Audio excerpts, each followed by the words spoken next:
The Philippines cannot yield. The Philippines cannot waver. Ang West Philippine Sea ay hindi katang-isip natin lamang. Ito ay atin. At ito ay mananatiling atin hanggat nag-aalab ang diwa ng ating minamahal na bansang Pilipinas. Sa buong sandatang lakas, sa Coast Guard, sa ating mga mangingisda sa West Philippine Sea, tagapimpo ninyo ang taus-pusong pasasalamat ng buong bansa dahil sa inyong ginagawang pagmamatyag at sakripisyo. Effective today, all POGOs are banned. Minamahal kong kababayan, lagi po nating labanan ang mali at ang masama. Lagi po nating ipaglaban ang tama at ang mabuti. Lagi po nating mahalin ang Pilipinas.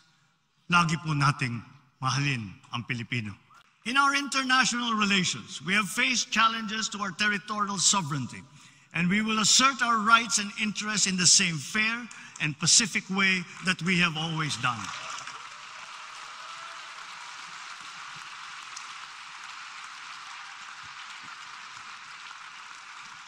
Proper diplomatic channels and mechanisms under the rules-based international order remain the only acceptable means of settling disputes. Peace and community building will always be our clarion call, especially when the country serves as chair and the host of ASEAN Summit in 2026. We continuously try to find ways to de-escalate tensions in contested areas with our counterparts without compromising our position and our principles. I know that our neighbors too are doing their best to make this work. The Philippines cannot yield. The Philippines cannot waver.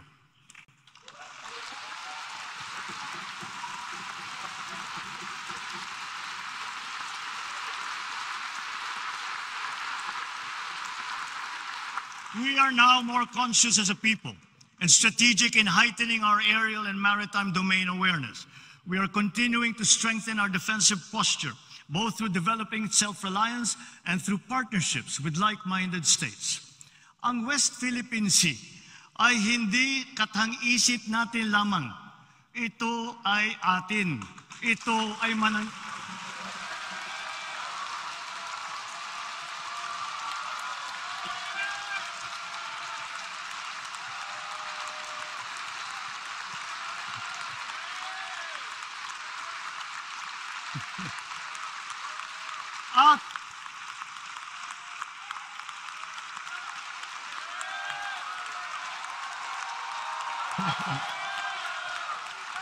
At ito ay mananatiling atin hanggat nag-aalab ang diwa ng ating minamahal na bansang Pilipinas.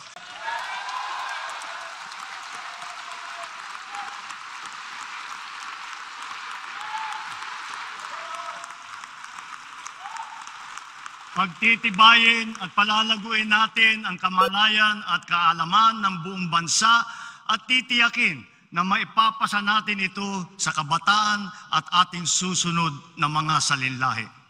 Laws on our maritime zones and archipelagic sea lanes make sure that this intergenerational mandate, this duty, will firmly take root in the hearts and minds of all our people. Sa buong sandatang lakas, sa Coast Guard, sa ating mga mangingisda sa West Philippine Sea, tagapimpo ninyo ang taus-pusong pasasalamat ng buong bansa dahil sa inyong ginagawang pagmamatyag at sakripisyo.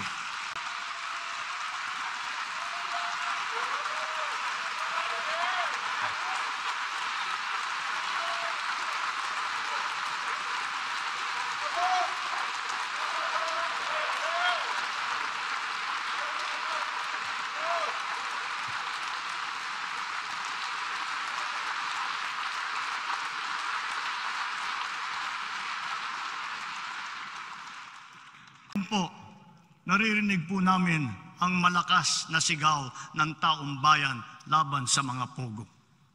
Disguising as legitimate entities, their operations have ventured into illicit areas furthest from gaming, such as financial scamming, money laundering, prostitution, human trafficking, kidnapping, brutal torture, even murder. The grave abuse and disrespect to our system of laws must stop. Kailangan nang itigil ang panggulo nito sa ating lipunan at paglalapastangan sa ating bansa.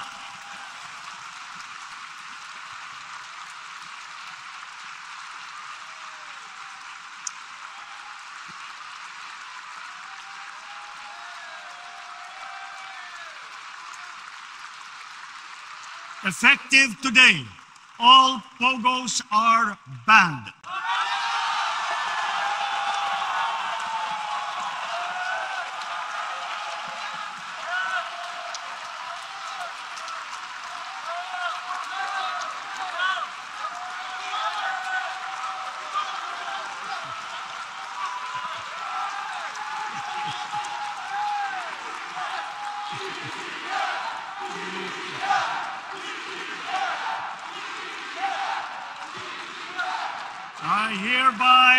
I hereby instruct PAGCOR to wind down and cease the operation of POGOs by the end of the year.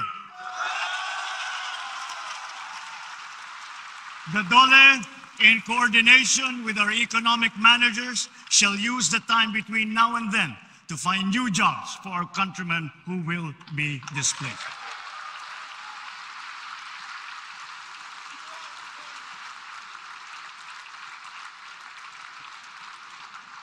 This will solve many of the problems that we are encountering. It will solve many of the problems that we have been encountering, but it will not solve all of them. To solve all the problems that we have been suffering under, all officials, law enforcers, workers in government, and most of all, the citizenry, must always be vigilant, principled, and think of the health of the nation. So, ladies and gentlemen, let me end by recalling the words of a great man. Let not anyone pacify his conscience by the delusion that he can do no harm if he takes no part and forms no opinion. Bad men need nothing more to compass their ends than that good men should look on and do nothing. He is not a good man.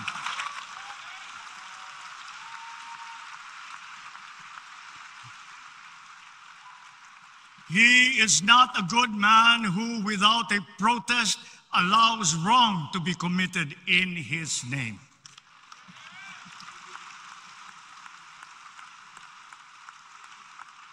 Mga minamahal kong kababayan, lagi po nating labanan ang mali at ang masama. Lagi po nating ipaglaban ang tama at ang mabuti. Lagi po nating mahalin ang Pilipinas. Lagi po nating mahalin ang Pilipino.